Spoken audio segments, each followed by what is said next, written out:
Are you tired of not being excited about your life and the person that you are? Are you ready to begin living a more purposeful life, a more authentic life, to step into your true potential and create the life you deserve and desire? If so, check out my all new 10-week Dare to Be You Life Transformation online wellness course.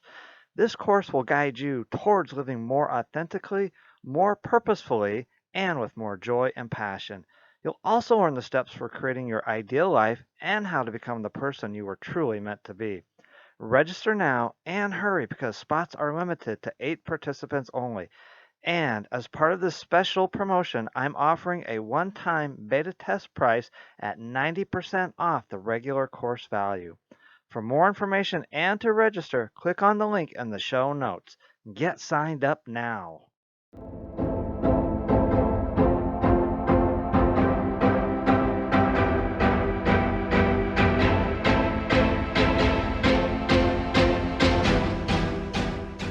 A lot of times we get caught up in the go, go, go hustle culture and mentality of the modern world. More often than not, this leads to stress, frustration, burnout, and perhaps most importantly, lack of fulfillment. And many times we're told to take time for ourselves, but then we end up feeling guilty for doing so.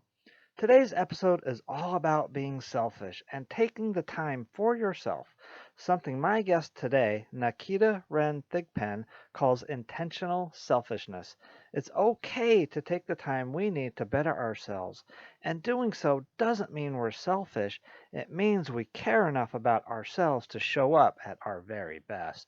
Enjoy today's episode and learn how you can live a more fulfilled life via the art of intentional selfishness.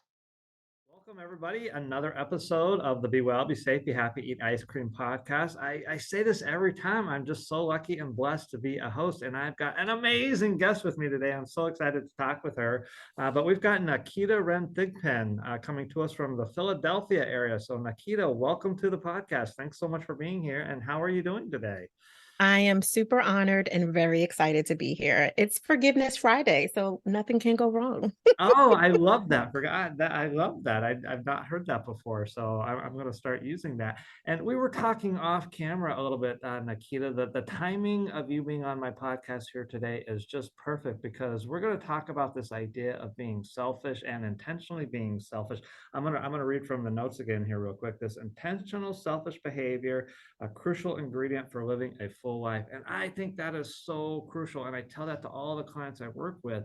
And I've been working with one recently that we're working on this issue right now. It's like it's okay to be selfish. Yes. Let's hit the ground running with this idea of intentional selfish behavior. I can't even say it. Selfish behavior is a crucial ingredient for living a full life. So the floor is yours. What are your thoughts on that? And how did you come up with that concept also? Yeah, so I'm a pretty grounded and spiritual person. I can't take credit for what was downloaded to me. I Yeah, I literally, hear you there. you know what I mean? I do.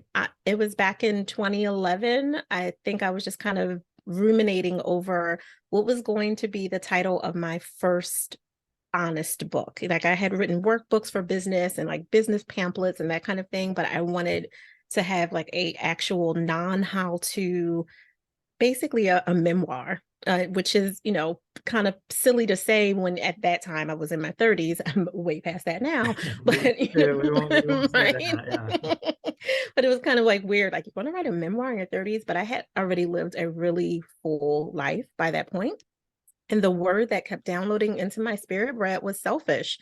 I had a visceral reaction to it because, where most of us are inundated with the conventional wisdom of what selfish is. Mhm. I'm a Christian minister. So obviously, thou shalt not be selfish, all the things that we're Yeah. kind of taught based on the interpretation and the many different ways, the Bible has been interpreted a million thousand ways at this point. Trying to So forget. I Yeah. Right? I pushed back against it. Like, what? I'm not selfish. How could my memoir, my first personal development transformation story be called something that I can't vibe with? But I am also a nerd for life. So I started digging into the etiology of the word and how it got into our lexicon and where did it come from. That gave me more of a push of understanding that we've interpreted something that was not meant for us to be empowered by. It was meant for us to be held down. So the word got in our lexicon in the 1600s. Long story short, by a Pentecostal bishop that told a group of his parishioners that were women asking for permission, because back then you asked for permission for everything from your pastor, your priest, right? Okay. They wanted permission to tell their husbands no if they wanted sex and they just weren't in the mood, or for whatever their reason was. And the bishop said that would be selfish. So that word that was literally there to keep women hostage to their marriages and chattel to their husbands way back in the day in the Wow. 1600s is Okay. now a word that we as society, especially women, use to shame other women when you're choosing to take care of yourself instead of going to the 18th birthday party or the baby shower or the other event when you want to rest or recharge or recalibrate. We shame each other for doing that. Not just women, but women do it a lot more than we would probably be more comfortable talking about on or off air, right? Okay. So, in the study of the word and just kind of sitting with myself and receiving what is it for me, I realized that I needed to give myself this personal, intimate gift to create joy my way, which meant being intentional. So I put the word intentional in front of selfish to really kind of help reframe and redefine it. When you are being intentionally selfish, air quotes, you're giving yourself that spaciousness you need to do your own work, whatever that work looks like for you. So that work might be, I need to do today's Forgiveness Friday, right? I might have to forgive myself from this week of maybe I was too far into overachiever mode and I didn't rest enough. Maybe I was, connected to someone else's expectations of me and lost sight of what was most important to me and kind of got stuck in imposter syndrome or whatever. So Mhm. the gift in the acronym for the definition of intentionally selfish, that personal intimate gift, is the tool. It's being able to be grateful without hiding behind the gratitude, allowing yourself to imagine, that's the I for GIFT, allowing yourself to play a little. Remember when you were 5 and you like, I could be a fireman, I could be a doctor, I could be Yeah.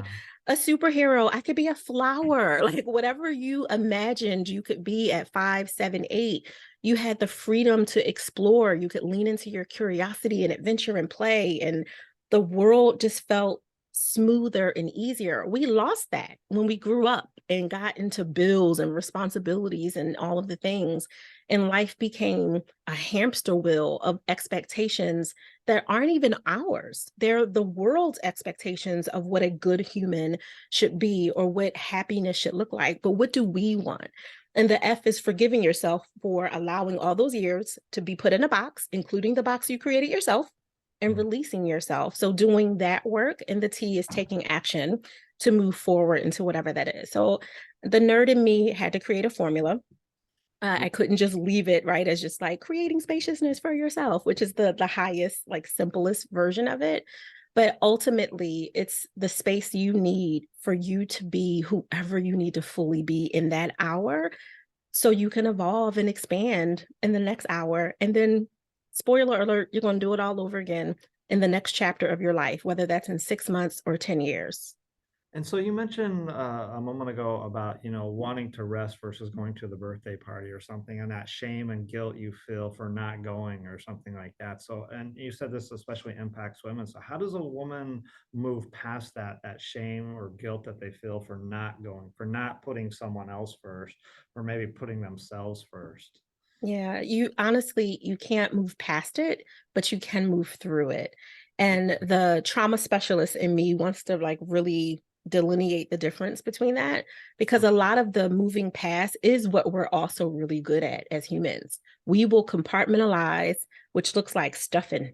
We just stuff it down. Up, I just got shamed. I just got guilted. I shamed myself. I'm afraid. I'm frustrated. I'm angry. I'm rageful. Don't have time for it. And we just keep stuffing it down until we explode. And the explosion or implosion, depending on your personality style, it's all unhealthy behavior that we get rewarded for by the world because the world will cheer you on the back and say, good job, Brad.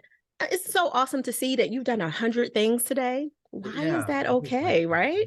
Yeah. And Yeah. the only time that they won't pat you on the back is, uh-oh, something's going on with Brad. He actually has been off the grid for a while, or uh-oh, he's in the hospital. Brad, you have to take care of yourself, right? Like it's all this hypocrisy that the world, the society, our communities, even our own families will do because we're locked into this generational expectation of go harder or you're lazy. So I've adopted another version of Naketa being special and creating another Naketaism. I call myself the lazy overachiever. There's nothing in my resume that will absolutely make anyone think that I haven't accomplished a lot. It's 17 plus pages long on the short version of it. I've done a Wow. lot. I also enjoy my rest. I love recalibrating. Give me a power nap, give me a moment to just cuddle with my husband, right? Like, let me have that so I can recalibrate, recharge, refuel, relax, whatever it is that my body and my spirit is calling for. And then I'll do my domination sprint in the next hour, which could look like the next week, the next day, the next weekend, but allowing myself to feel the grace that I need to listen to my body and my spirit is the kind of cheeky tongue in cheek version of lazy, because you can't really be lazy and an overachiever. But that's what I mean by it. Like, honor who you are. I honor my rest cycles. I know what I need so that I can sprint and dominate tomorrow. We're using the word lazy, which unfortunately has a negative connotation in our society. But I think in the case that you're using it, it's an absolutely empowerment because Mhm. we're being lazy. We're taking that break to empower ourselves, to rest ourselves, to take care of ourselves so that we can show up better for that birthday party or something like that. Is that kind of what you mean? 1,000%. That's exactly what I mean. It's basically taking our power back by not subscribing to other people's definitions, period. Like the word, all the words are made up, right? Every word that we know has been made up by somebody, and enough people said, yeah, that sounds good. Let's put it in the lexicon, Oxford Dictionary, Webster Dictionary, whatever dictionary you're reading. And we've kind of subscribed to it as these boxes that we either should or shouldn't play in. But why can't we redefine what works for us if it is empowering? Now, if it is belittling someone, if it's degrading someone, if you mean to call someone selfish because they are self-absorbed, that's a different That's different. version of the word, right? Like no Yeah, one should walk around self-absorbed. But yeah, if you're being selfish so that you can fill up and be selfless from your overflow, that's that's beautiful. my kind of party. Yeah, I absolutely love that. And I think in this sense, it's I want to really emphasize because I do have a lot of female listeners. It's okay to be lazy, and in this sense, Yes. lazy means that you're not doing anything. It means that you're taking the time for yourself, and that is okay. And I really want to emphasize that for anyone because I look at you right now, Nikita. You're beautiful. You're shining. You're full of love. You're full of Thank light. You're you. full of health. You're full of happiness. Would you be this way if you were not lazy, if you were not quote unquote being lazy, taking that time for yourself? No, I wouldn't. And honestly, this is a new Naketa over the last Yeah. maybe 7-ish years. Okay. Previous Naketa was in bondage. I was a perfectionist. My personality being very high energy. And real quick, how did that work for you? Oh, it was exhausting. Yeah, it's So a lot of people have various addictions. My addiction was stress. So stress for me, that constant reward that I would get from my dopamine increasing by being in constant overwhelm, by constantly being just on the edge of burnout, by having, I could easily hold 15 plates. I can do that. I'm pretty skilled and flexible, but that wasn't what I would ultimately do. I would end up having 25 plates, and every plate had to be perfectly positioned. That doesn't make for a really relaxed friend. That doesn't make for an active listening wife. That doesn't make for someone who is the person you want to feel safe around when you have something that you need to really be heard and not have someone just come in and fix and give a bunch of solutions. And because I was always balancing way more than I needed to, because I thought this was my way of proving that I wasn't my mom. My mom still to this day in 2023 still suffers from substance abuse, as well as many other things. And growing up with that mother and my father, same in and out of prison, all the different histories, growing up that way, it was a constant battle to prove that I was so different. right? And what I did was I created a Twilight Zone version of my mother through myself, minus the substance abuse, right? Minus some of the other negative behaviors. I became the parent who was still unavailable in the way that I really wanted to be because I stuffed my children in activities, right? It was like, oh, I didn't get to do any activities. We didn't have any money. You're going to go to dance and soccer and football, right? Like, and all the things. And my kids just wanted me.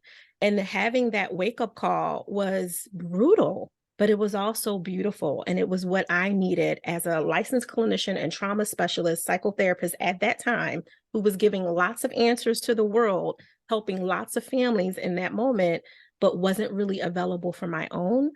That was absolutely a huge wake up call for me to say, you're doing something wrong. Something is out of order. And this isn't okay just because the world is patting you on the back because your portfolio looks amazing. But what about your connection with your husband, your connection with your children? I would even say, what about your beingness? How are you Yes. feeling on the inside right now? Are you feeling upbeat? Are you feeling joyful? Are you feeling infectious? Like I can feel your energy coming through Mhm. the computer screen here. We get, and maybe you got trapped in this too. I think you did based on what you said in your early part of your journey, the do part, the do part. You know, we get tapped on the shoulder when we are doing things Mhm. working with lots of clients, you know, one of the things I say or ask is like, okay, everything you've told me right now is what you've been doing. And that's Mhm. great. You know, definitely there's a part of that. But who are you being and how are you feeling? And every single time that it's like, I mean, literally, it goes quiet Yeah. because we're so trained to do, we're not trained to be. Right. I think this idea of intentional selfishness is let's be and take Yeah. care of ourselves. Did you find yourself then getting trapped in that do, go, do for the longest time?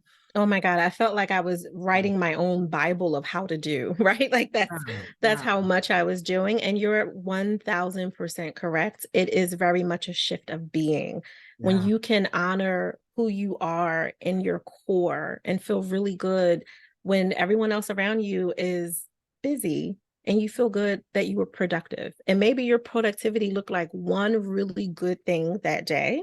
And the good thing could have been I don't feel well in my body. Let me get some chicken soup or whatever, right? Like, let me take care of me. That was my productivity. And then tomorrow, maybe your one really good thing is you answer the call for someone who really needed you and you didn't rush them over the phone. You didn't make them feel like they couldn't be heard and they weren't safe and they didn't have a good space to just be who they were. Maybe that was your one good thing. Maybe you had 10 of those, but it doesn't need to look like you created a funnel and you ran a marathon and none of those things individually are bad, but what's really for you that allows you to be more of who you're meant to be so Yeah, you can hear your own internal call to be pulled forth in yeah, whichever direction you're truly meant to go versus what society is telling you is the optimal way to be because it looks good on paper or it looks good on yeah. Instagram. Yeah, there's the voice of society, and then there's the voice of your hearts. And that can be a real challenge, which one you listen to and follow. We're trained to listen to the voice of society. Mm-hmm. We all know millionaires. I always say we all know millionaires that are absolutely miserable and hate life Yes. because they haven't listened to the voice of their heart. As you were going through your journey and kind of making this shift to be intentionally selfish, is there one thing that really made a difference that got you over the through the hill, I guess, so to speak, that allowed you to deal with some of the guilt and shame, especially like you said that a lot of women tend to feel? Yeah, it's part of the higher level formulary because again, I'm a nerd, so I'm putting things in mnemonics all the time. I created my own definition for what work life and love balance looks like for me. And it was really two letters, T like Tom over B like boy. Admitting the truth of what I truly wanted, not what I needed. Your needs are understood. You need shelter, you need safety, you need food, right? Needs are understood. But what did Naketa really want? Not what does Naketa want to make her husband look good or to make her kids feel proud. What does Naketa Just actually Nakia, want? only Just Nakia. Naketa, like part of the selfishness, right? Like what Mhm. does Naketa really want? And when I looked at what I really wanted to do in this world, the impact that I really wanted to create, which for me is building stronger families that create new multi-generational imprints from their self-actualized wholeness, high level, I want to heal people, right? When I looked at what I really wanted to create these families that I didn't have, that I didn't actually textually give to my kids in their earlier years because I was stuck on that hamster wheel of doing and proving to other people and other people's expectations. Well, then I had to create the B, which was the boundaries that I needed to achieve that truth as reality. Yeah. Boundaries absolutely are selfishness saved me, but boundaries absolutely helped me heal. Boundaries gave me the expansive boundaries specifically, gave me the room to breathe, to create, to be okay with saying I have a non negotiable appointment on my calendar to meditate or to pray or to jump on a treadmill or go for a walk in the middle of the afternoon. And yes, it's just as important as the pitch meeting. Yes, it's just as important as sitting in the boardroom and checking off a committee list, right? Like it's just as important because I'm prioritizing me. And I knew that if I prioritized my health and then I started to look at my personal development and I made sure that I was always connected to my faith and made room for what that looked like for me to be spiritually full and to be nourished and to look at those expectations that I have for myself, as well as my energy management capacity, which are like the 5 areas of boundaries. I knew that if I protected my time, for lack of a better saying, I was unstoppable and I could honor all of me at every single hour of my life. The hour when I feel messy, the hour when I feel like a boss, the hour when I feel like I'm so dope and so incredible, and the hour when I'm doubting. Like I could honor all the pieces of me without judging me, but making space for what really matters most, which is creating my joy. Because guess what? Right? If I'm happy, excited, and joyful, my husband is full of orgasms, right? Like he's amazing. He's Yeah. excited. He's over the top because he's like, yes, woman, right? My kids feel respected, received, heard, and felt and appreciated. I have grandbabies now because I'm a woman of a certain age, right? Like everyone who gets 10 minutes of me or 10 hours of me feels the love that I have overflowing from me, and they don't feel like I'm just pretending to be available or standing in front of them, but really going over, I got to go to the market. I got to, get the shopping list together. They really feel seen and heard and appreciated. And that is one of the biggest gifts that I could give myself. This has been huge. And just again, for anyone listening, this is Naketa, you're a I can't talk, shining example. When you practice intentional selfishness, you take the time to practice self-care, self-joy, self-love, fun, whatever it is, meditation, and you are being the light, then that light spreads to me because you're showing up authentically, and then you can appear authentically for women, for all the men in your life. We're gonna be down with that. We're gonna catch on. That part. Yeah, you want us to change. The way you make us change is you be the change. You the Yes. light to help us be our light. So that is absolutely incredible. Naketa, let me ask another question. So, how would you compare your life now, how you're being, how you're feeling compared to like 7 years ago or whatnot, before you really got into being intentionally selfish? I almost want to say in my ego, I don't even recognize her anymore, right? Like I want to, totally separate, but I honor all the lessons that former Naketa had to learn because without them, right? Like I None of us would be where we are today without those lessons. Yeah. exactly. So my ego is like former Naketa Schmieder, right? Like, but honoring, I see the biggest difference, if I had to put it in a word, would be value. I value me more now with all the white space that I have on my calendar, the spaciousness that I have, the 6 week self-love-cations that I get to take every year that allows me to recalibrate and recharge and still have a waiting list of clients in between and all of it because business won't go away because you take a micro sabbatical. People actually feel empowered and excited that they were able to still connect with you afterwards if you have something quote unquote worthy to offer. But seeing that now versus the Naketa who was working 18-hour days, not including travel, barely sleeping, like completely going on fumes, to say the least, my value is exponential. It's completely increased compared to when I had a scarcity mindset and when I was stuck in other people's expectations of what success looked like because of the portfolio. And now I'm like, you can Google it, figure out. It's 8+ pages of Google worth stuff that you can see and lots of stuff you can't, and none of it matters. What matters is how I feel about me, the fact that my family that is the most connected to me feels seen and heard, appreciated, desired, and edified by me. And that value is priceless. So there are a lot of women and even men listening right now that are where you were 7, 8, 9, 10 years ago, at the beginning, I'll say, of their intentional selfish journey. What would you say to those women? The first step is honestly for women and the few brave men as well, that are brave enough to admit that there's some room for growth, right? Oh yeah. I would say the first step is really in the self awareness that there's anything wrong in the first place. And when I say wrong, I don't mean bad, I mean wrong for the who you're trying to become. It's no longer serving you. Maybe it's a survival skill, right? That helped you get to where you are, but it's actually strangulating you from being able to move forward. So, a non serving habit, if you will, just look at your life. What are the things that you do every morning that fuel you versus the things that detract from you? Are you picking up the phone and taking a call from that cousin that wants to talk about that same relationship that he or she's been talking about for the last 10 years? You've been given the same advice and you spent 2 hours with them every morning.